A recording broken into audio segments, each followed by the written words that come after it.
Ang kwentong ito ay hango sa totoong buhay. Karanasan ito ni Noli. Taong 1975, Villanorte, Quezon.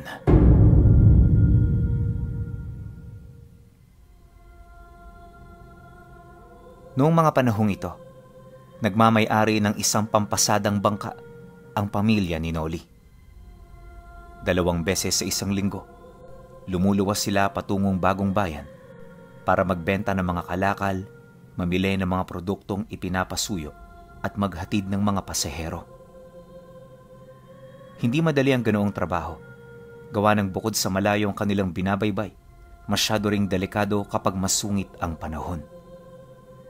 Ngunit sa kabila nito, masaya naman sila sa trabaho nilang yon. Kapag araw ng pananaod, halos hindi magkamayaw sa tuwa ang mga tripulante ng bangka. Subalit kapag walang trabaho, buryong na buryong ang mga ito. At ang tanging nagiging paraan nila para makapagpalipas ng oras ay ang mamingwit sa dalampasigan. Pero itong si Noli Pinuno, kakaiba ang hilig sa buhay. Imbis na sumama sa kanyang mga kaibigan, mas pinipili niyang mag-ikot-ikot sa mga kabundukan. Bagaman nag-iisa, wala siyang ikinakatakot, gawa ng halos lahat ng lugar na malalapit sa kanila, napuntahan na niya. At para naman hindi siya makaramdam ng pagod, palagi niya noong kasama ang kanilang kalabaw sa paggala. Bandang 9:00 siya ng umaga aalis sa kanila, tapos uuwi siya 5:00 na ng hapon. Kapag walang ginagawa, ganun palagi ang kanyang pinagkakaabalahan na siya namang hindi na gaanong pinapansin ng kanyang mga magulang. Ngunit lingid sa kanyang kaalaman na ang ganun pala niyang hilig ang magbibigay daan upang makadiskubre siya ng mga bagay na hindi dapat. Ilang buwan pagpasok ng taong ito, naging normal naman ang lahat. Walang pinagbago sa kanilang mga ginagawa, kaya kahit papaano wala sila gaanong iniisip. Si Noli noon, naging abala na rin sa pangangaso at pangingisda dahil na rin sa impluwensya ng kanyang mga kaibigan. Isang araw, nang mataong wala silang gagawin at pupuntahan, nagdesisyon siyang maglakad-lakad sa malapit na mga kabundukan. Nagpaalam siya sa kanyang ina na mga ngaso ng baboy ramo, kaya hindi naman siya nito pinigilan. Bandang 1:00 na siya ng hapon nakaalis dahil na rin sa dami ng ipinagawa ng tatay niya. Bukod kasi sa nag-ayos pa sila ng bangka, tumulong pa siya sa paglalako ng mga isda. Pagkatapos nito, tsaka pa lamang siya nakaalis ng bahay. Nang masipat naman yon ng kanyang ama, sinikap nitong pigilan ang kanyang binabalak, pero ang naging rason niya, maaga pa naman. Nang marinig nito ang kanyang rason, napabuntong hininga lang naman ito habang sumasagot sa kanya ng, "Basta umuwi ka bago mag-5 ha? Marami pa tayong gagawin. Sige na Noli, mag-iingat ka sa lakad mo." Matapos naman itong magsalita, nagmamadali naman yung pumasok sa loob ng bahay. Siya naman noon, piniling tumuloy na dahil nga sa nagmamadali siya. Pagkaraan ng 2 oras, milya-milya na ang layo niya sa kanilang baryo.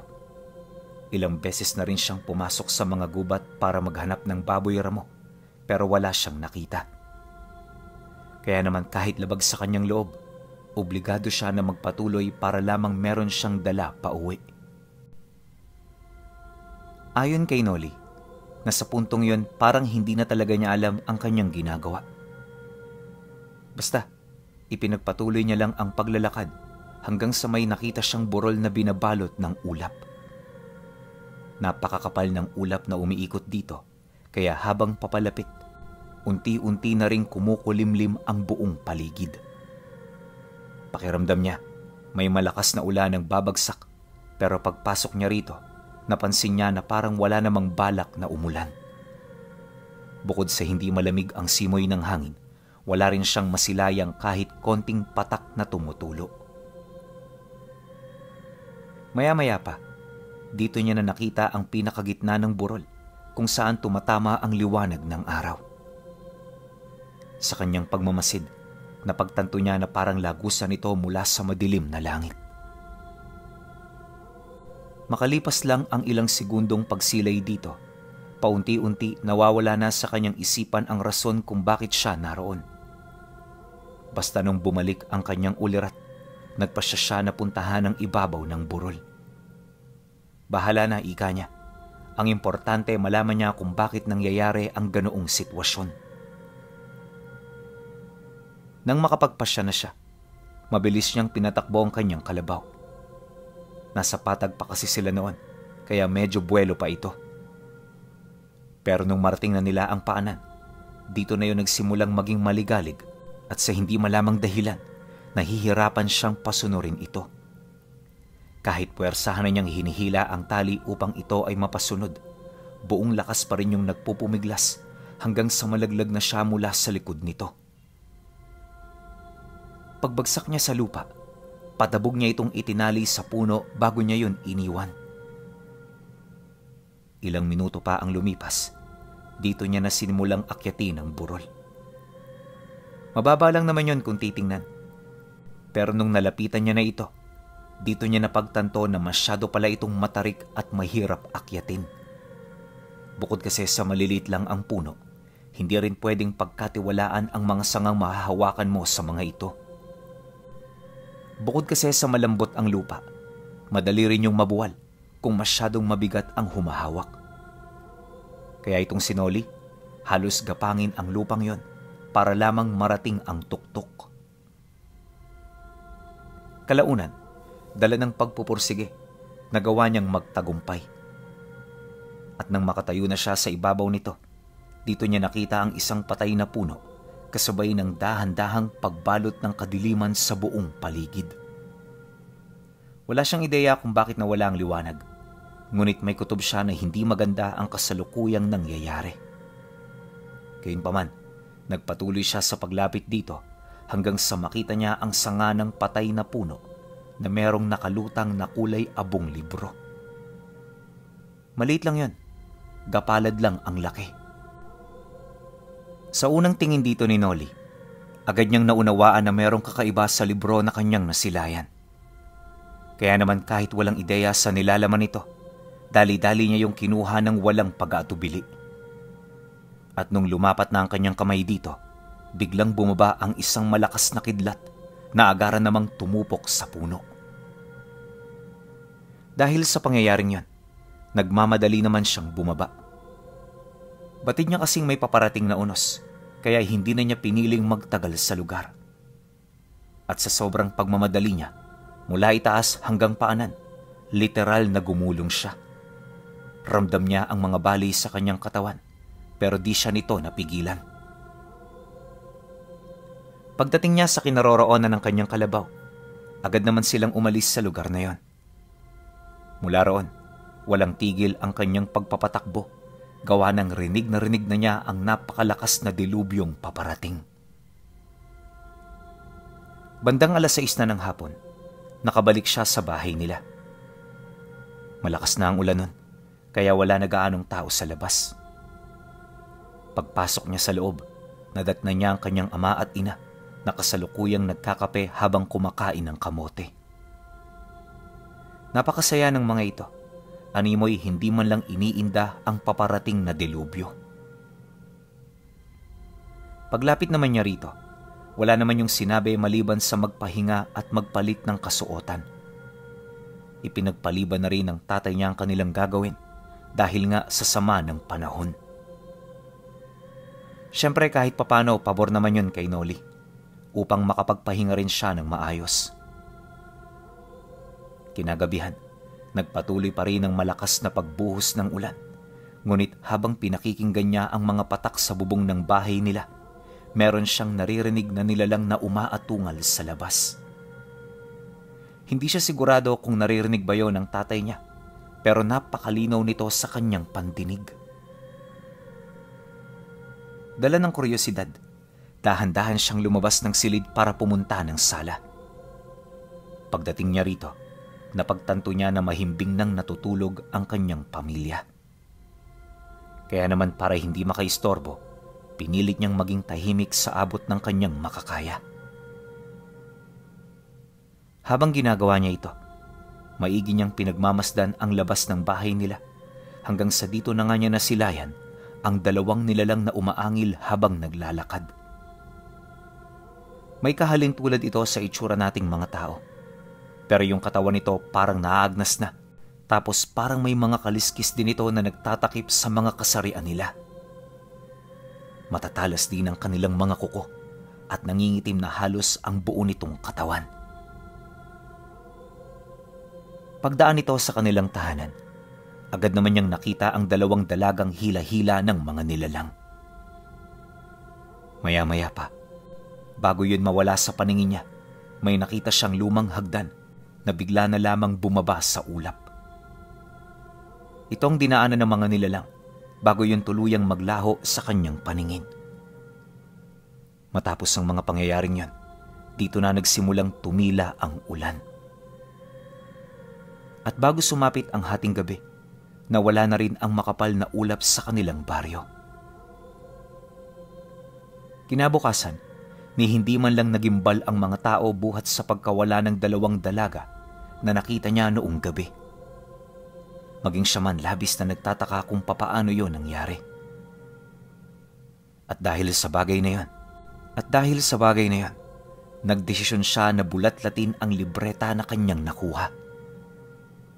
Sa unang pahina pa lang, medyo nahirapan na siyang umintindi sa mga nakalathala gawa ng gumagamit ito ng ibang lengguwahe. Para itong Latin kung babasahin. Pero, hindi yun Latin eh. Ilang araw din niyang pinilit na maunawaan ang mga katagang napapaloob dito hanggang sa paunti-unti nawala siya sa kanyang sarili. Tama kayo nang narinig. Nabaliw noon si Noli, pero sa tulong ng mga manggagamot, naibalik din naman ito kaagad ang kanyang wisyo. Bale, 2 buwan lang siyang nawala sa katinuan at pagkatapos nun bumalik na rin siya sa normal. Ayon sa mga manggagamot na tumulong sa kanya, dala lang ito ng problema at pagod sa trabaho. Pero nung kinausap siya ng mga ito, masinsinan nitong inilahad na espesyal ang libro na kanyang natanggap. Ilang beses na rin yung binuksan ng mga manggagamot, pero sa kasamaang palad purong blankong pahina ang nakita nila sa loob nito. Kaya naman naniniwala sila na tanging siya lamang ang makakabasa ng libro. Bago rin yun umalis sa kanilang tahanan, mariin siya nitong inabisuhan na magdahan-dahan sa mga salitang kanyang mababasa sapagkat nakakasiguro ang mga ito na lahat ng mababasa niya sa libro ay purong mga buhay na salita. Ano man yun, naniniwala sila na merong dahilan kung bakit ito napunta sa mga kamay niya. Pagkatapos ng pag-uusap, binigyan siya nito ng samut-saring libro na pwede niyang magamit. Ayon kay Noli, sa 50 libro na kanyang natanggap, isa lang doon ang kanyang napakinabangan. Ito ang nagbigay daan sa kanya para maunawaan ang lahat ng nilalaman ng libreta. At sa loob ng 5 buwang pag-aaral, hindi niya maipagkakaila na kakarampot pa lamang ang alam niya. Basta ang naunawaan niya rito, kaya sa kanya ito napunta dahil siya ang napili nito noong panahong hindi pa siya naipapanganak. Nalaman din niya sa tulong ng mga manggagamot na ang nilalang na nakita niya noong mismong gabi ay isang espesyal na uri ng aswang. 1 beses sa 1 taon lang ito kung nanginginain at lahat ng biktima nito parang hindi man lang nawala o namatay. Sa sobrang lakas kasi ng usal at sa sabulag na inilalagay nito sa pamalit, kahit gumamit na ng ritual at mga dasalang manggagamot, hinding-hindi pa rin nila yon mababasag. Dagdag pa ng mga ito na mas mainam na hayaan na lamang ang ganoong insidente upang mapanatili ang kasiyahan ng pamilyang nawalan. Nabanggit din ng mga ito, 3 beses na silang nakahawak ng ganoong kaso, ngunit sa kasamaang palad wala silang nagawa. Sa harap kasi ng biktima, makikita mo talagang isa lang itong ordinaryong tao. Hindi kaya ng pamalit anyo ng mga aswang na madaling nalulusaw kapag ginagamitan mo ng lihim na karunungan. Dagdag pa ng mga ito na 1 taong mananahimik ang mga nilalang na yon. Kaya kung ipagpapatuloy niya ang kanyang pag-aaral, may posibilidad na makagawa siya ng hakbang kung papaano yun kokontrahin. Nangako rin ng mga ito sa kanya na kung may kailangan siya, wag na wag siyang magdadalawang isip na lumapit. Kaya naman ang marinig ito ni Noli, madalas na siyang tumambay sa pamamahay ng mga ito. Minsan nga, nagkukusa na ang tatay niya na puntahan siya sa lugar na yon para lamang pauwiin sa kanila. Subalit sa kabila ng mga abiso nito at paalala, hinding-hindi siya natitinag. Sa bawat paglipas kasi ng araw, ramdam ni Noli ang pagbabago sa kanyang katawan. Mulat na rin ang kanyang 2 paningin, kaya kapag siya ay naglalakad, hindi na katulad ng paningin ng mga ordinaryo ang kanyang nasisilayan. Ayon sa kanya, napakaraming mga nilalang nakasama nilang namumuhay sa isla. At kapag lumuluwas naman sila para maghatid ng mga pasahero, sandamakmak na mga kataw ang sumasabay sa ilalim ng kanilang bangka.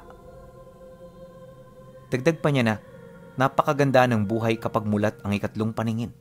Gawa ng lahat ng kanyang nakikita ay pawang sa imahinasyon mo lamang masisilayan.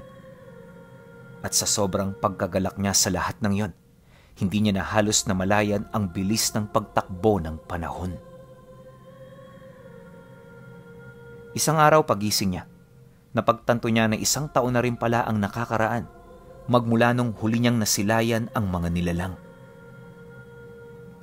Kaya naman dala ng pag-aalala, kahit hindi pa siya nakapaghanda, dali-dali na siyang tumungo sa bahay ng albularyong tumutulong sa kanya. Pagdating naman niya rito, nadatna niya yung naghahasa ng palaso at nag-aayos ng pana. "Manay Facundo, ano ang ginagawa ninyo? Para saan ho ang panang yan?" Bungad na tanong niya rito. Nang marinig naman ng matanda ang kanyang sinabi, tumawa lang naman yon habang patuloy na ginagawa ang kanyang nasimulan. Ilang minuto pa ang lumipas. Paghinto nito, agad yung tumingin sa kanya kasabay ng pagwika nito ng, "Ilang araw mula ngayon bibisita na naman sila. At sa pagkakataong ito, iho, hindi na ako magmimintis. Habang hinahanap mo sila, hahanapin ko ang kanilang sasakyan na nagtatago sa ulap. Alam kong naroon lang yon, kaya kailangan ko lang itong hanapin ng maigi." Dagdag pa nito na, kung talagang seryoso siya sa kanyang paghahanda, di siya panghihinaan ng loob na kaharapin ng mga ito. Ngunit bago niya yun gawin, katakot-takot na babala ang ibinahagi ng matanda. Ayon dito, marami na ang mga albularyong natalo ng nilalang, kaya kailangan niyang mag-ingat. Iwasan niyang tumingin sa mga mata nito dahil lahat ng tumititig dito nawawala sa kanilang mga sarili. Saksi siya sa ganoong abilidad ng mga nilalang. Gawa ng yon ang pangunahing rason kung bakit nawala sa kanya ang anak niyang antingero. Maliban din sa ganoong abilidad, may kakayahan din itong gumamit ng mga mahika para linlangin at pahinain ang lahat ng tangan mong karga. Kaya naman kung hindi buo ang loob mo na makipaglaban, mas mainam na umatras hanggat meron pang pagkakataon. Pagkasambit naman ito ng mga katagang yon, halos hindi niya mawari kung ano ang kalalabasan ng kanyang misyon. Ngunit sa kabila nito, nanatili pa rin siyang matatag, gawa ng alam niya na sa pamamagitan ng kanyang sakripisyo, merong mga taong maliligtas. Matapos ang kanilang pag-uusap, hinayaan na siya nitong magdasal. Halos 2 araw din siyang nagdasal ng walang tigil para lamang maihanda ang kanyang sarili. Bago rin sumapit ang hinihintay nilang gabi, dumaan siya sa simbahan upang pagsisihan ang lahat ng kanyang mga kasalanan. Pagkatapos ng katakatakot na paghahanda, dito na sila matyagang naghintay sa pagsapit ng gabi. Bawat bahay na naroon sa kanilang lugar, maigi nilang pinagmasdan upang malaman kung sino ang susunod na biktima. At kagaya ng inaasahan, muling bumuhos ang malakas na ulan. Siyempre, yung mga tao sa baryo, wala na namang nagawa kundi ang sumilong sa mga tahanan nila. 6:00 pa lamang ng hapon, halos wala ka na ring makitang naglalakad sa kalsada. Kaya nang mapansin ito ni Noli, dito na siya nagsimulang maglakad-lakad. Bawat bahay na kanyang nadaraanan, nakikisilong siya sa bubong nito para mapagmasdan ang kalangitan. Ganon at ganon ang kanyang ginawa hanggang sa may marinig na siyang langit-ngit ng mga kahoy. Napakalakas nito at halos umiikot yon sa buong direksyon. Ngunit habang pinakikinggan niya ito, parang dinadala nito ang kanyang tenga sa langit kung saan siya nakadungaw. Maya-maya pa, laking gulat na lamang niya nang may bumabang isang lumang hagdan. Sinabay niyo ng pagbaba rito ng 2 nilalang na mabilis na sumuyod sa baryo. Habang gumagala ang mga ito, panayang pagmasid nito sa paligid.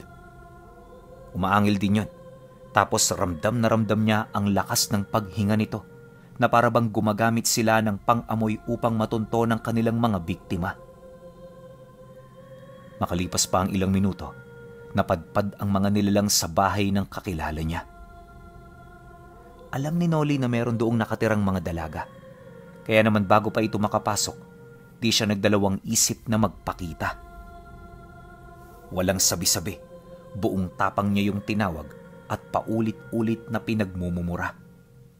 Hinugot na rin niya ang dala niyang punyal habang umiihip ng dasal na mula sa libreta. Dahil sa ginawa niyang yan, agad naman siyang napansin ng mga nilalang. At pagtitig nito sa kanyang kinaroroonan, walang kaabog-abog siya nitong sinunggaban. Pagsilay naman niya sa mga ito, mabilis niyang itinaas ang bakod at puder niya sa katawan.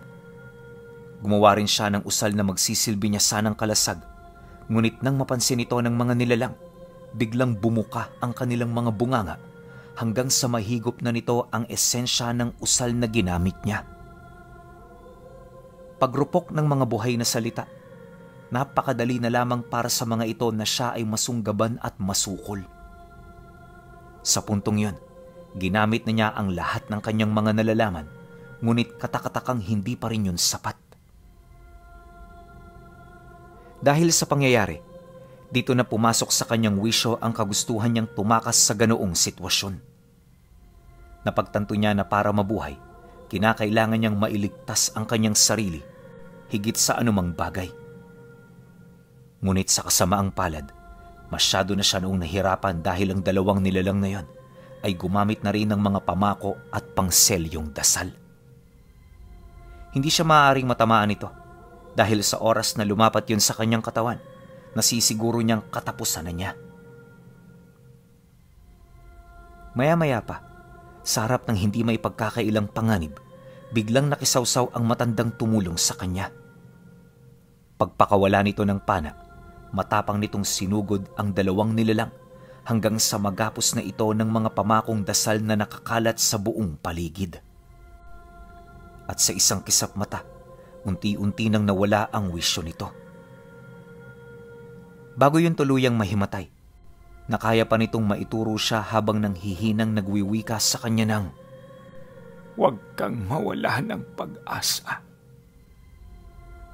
Matapos nitong makapagwika, tumagos sa katawan nito ang matatalas na kuko ng nilalang. At pagkalawit nito sa katawan ng matanda, may nakita siyang puting bolang usok na lumabas sa bunganga nito. Dali-dali itong dinakip ng nilalang hanggang sa mag-agawan na ang 2. Nang masipat naman niyang abala ang mga ito, doon na siya tumakas. At bago siya nakalayo sa lugar, nakita niya kung papaano apakan ng mga ito ang kalunos-lunos na katawan ng albularyo. Kinabukasan, kagaya ng inaasahan, nagtagumpay ang mga ito sa kanilang binabalak. Nabulabog din noon ang kanilang lugar, buhat sa labi ng matanda na nakita ng mga tao sa gilid ng daan. Ayon sa mga saksi, wala na itong dugo sa katawan, tapos may malaki itong butas sa tiyan. Durug-durug din ang bungo nito na animoy na dagana ng isang mabigat na bagay. Dagdag pa ng mga taga-baryo, Malabong nilapayo ng isang mabangis na hayop dahil na rin sa estado nito. Kaya kung hindi sila nagkakamali, biktima ang albularyo ng aswang. Ano man ang nilalang na yon, di hamak na mas makapangyarihan ito sa kanya. Nang marinig naman ni Noli ang tungkol dito, abot langit ang naramdaman niyang pagdadalamhati. Dahil sa pagkawala ng matanda, unti-unti na rin siyang sumuko sa kanyang posisyon bilang disipulo at kaibigan nito. Ngunit kapag naaalala niya ang mga katagang huli nitong sinabi sa kanya, bumabalik ang alab ng pag-asa. Kalaunan, nang mailibing na ang katawan nito, matapang siyang nagpaalam sa kanyang ama. Hindi para gumala o magliwaliw sa kung saan-saang lugar, bagkus ay maghanap ng tao na makakatulong sa kanila. Isipin ninyo 3 taong nagpagala-gala itong si Noli. Napakalayo nang narating niya sa loob ng mga taong yon, pero sa bandang huli, walang kahit isa siyang pinagsisihan. Sa pinakadulo kasi ng kanyang paghahanap, nakilala niya ang isang matandang dibino na nakakabasa rin ng kanyang libreta. At ayon dito, napakababa pa ng kaalaman niya ukol sa bagay na yon. Mariin din itong inilahad na dahil sa kanyang kamangmangan, kung kaya't naging katawa-tawa siya sa harap ng mga nilalang. Subalit kung umabot sa punto na dalubhasa na siya sa paggamit ng mga sulat at orasyong nilalaman nito, walang tsansa na yon ay manalo sa kanya. At para maniwala siya sa sinabi ng dibino, inikot siya nito sa luma nitong pamamahay kung saan nakakulong ang mga malalakas na uri ng aswang na nadakip at patuloy nitong pinaparusahan sa loob ng 6 na dekada. Dagdag pa ng matanda na, may nilalang din siyang nahuli na nahahanay sa lahi ng mga nakalaban niya. Kasalukuyan niya itong pinag-aaralan, kaya wala pa halos siya roong nalalaman at ideya ukol sa kung saang lahi ito nagmula. Basta ang alam lang niya, gumagamit ng mutya ng delubyo ang mga ito. Mahalaga sa kanila ang ulan at ulap dahil sa ibabaw nito nagtatago ang kanilang sinasakyan. Hindi yun sasakyang panghimpapawida, bagkus sasakyan nila ito kapag lumulusong na sila sa kailaliman ng dagat kung saan naroon ang kanilang pugad. Nabanggit din ng dibino na ang lahi ng mga nilalang ay kakaiba at nakakamangha. Dagdag pa nito na, sa dinami-rami ng nilalang na nakaharap niya, tanging ang mga ito pa lamang ang napagtanto niyang hindi gumagamit ng diyalekto ng tao. At dahil dito, kung kaya't napakahirap nitong maunawaan. Gayunpaman, wala itong balak na kausapin ang mga nilalang. Hindi kasi ito mahilig makipaglapit sa kanyang mga biktima. Dahil sa oras na ito ay napasuko niya, parang mga hayop na lang din ang turing niya sa mga ito. Nang marinig naman yun ni Noli, dito na nanumbalik ng tuluyan ang kanyang pag-asa. Alam niya sa kanyang sarili na sa tulong ng dibino, may paghihiganti na niya ang namatay niyang maestro. Ngunit sa pagpapatuloy ng kanilang pag-uusap, nalaman niya na 10 taon ang kinakailangan niyang bunuin para lamang matutunan ang lahat ng konteksto ng libreta. Kung handa kang magsakripisyo ng ganyang kahabang panahon, tutulungan kita. Alam kong mahirap, pero sa bandang huli, sulit naman ang lahat ng iyong sakripisyo at pagsusumikap. Manalig ka, darating din ang araw nila. Alam mo kasi, Noli, sinaunang karunungan ng pag-aaralan mo, kaya hindi ito madali. Di sa pinapahirapan kita, pero sa aking estima, yan ang pinakamabilis na panahon para ikaw ay matuto. Wika ng dibino. Nang marinig niya ang sinabi nito, hindi siya nagdalawang isip na sumang-ayon. Alam niya sa kanyang sarili, ngayon ang tanging paraan para maipaghiganti niya ang taong mahalaga sa kanya. At sa paglipas ng mga taon, araw-araw siyang nagsanay at natuto. Marami mang pagsubok, ngunit sa bandang huli, nagagawa niya yung mapagtagumpayan. At matapos ang isang dekadang pagsasanay, ibang-iba na si Nolly sa dati niyang buhay at pagkatao. Hindi na rin niya kailangan ng libreta dahil lahat ng laman nito kabisado niya. Kalaunan, napansin niya na bigla na lamang na luma ang libretang yon. Kaya dala ng pag-aalala, inilapit niya ito sa dibino. Subalit nang makita ito ng matanda, tumawa lang naman ito habang nagwiwika sa kanya ng, Hayaan mo na yan. Ibig sabihin, tapos na ang trabaho niya sa'yo. Naibigay na niya ang rurok ng kanyang kapangyarihan. Kaya sa pagkakataong ito, hindi mo na siya kailangan. Nang marinig niya ang sinabi nito, di na siya makapaghintay na umuwi. Ayon sa kanya, iisang dahilan lang ang nasa isip niya noon kung bakit niya ito ginawa.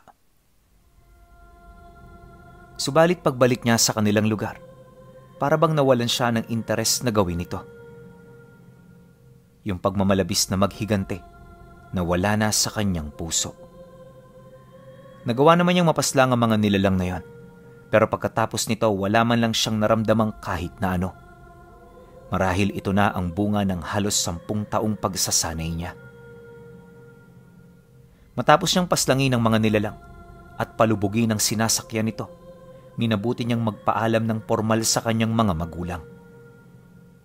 Hinayaan naman siya nitong gawin ang kanyang nais, lalo pat nasa tamang gulang na rin siya.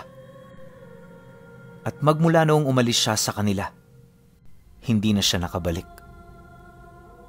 Hanggang sa pagtanda ni Nolly, nanatili siya sa poder ng matandang albularyo. Siya ang naging katuwang nito sa lahat ng panggagamot at misyon na araw-araw nilang ginagawa. Simple man ang buhay sa ganoong gawain, nakuha na niya ang lahat ng kanyang hinihiling. Kaya naman hanggang sa tumanda siya, wala siyang pinagsisihan sa buhay niya. Labis-labis din ang pasasalamat niya na nagbago ang kanyang tadhana dahil halos hindi niya mawari kung ano magiging kalagayan niya kung hindi niya nakita ang dibinong nakakabasa sa mahiwagang libreta.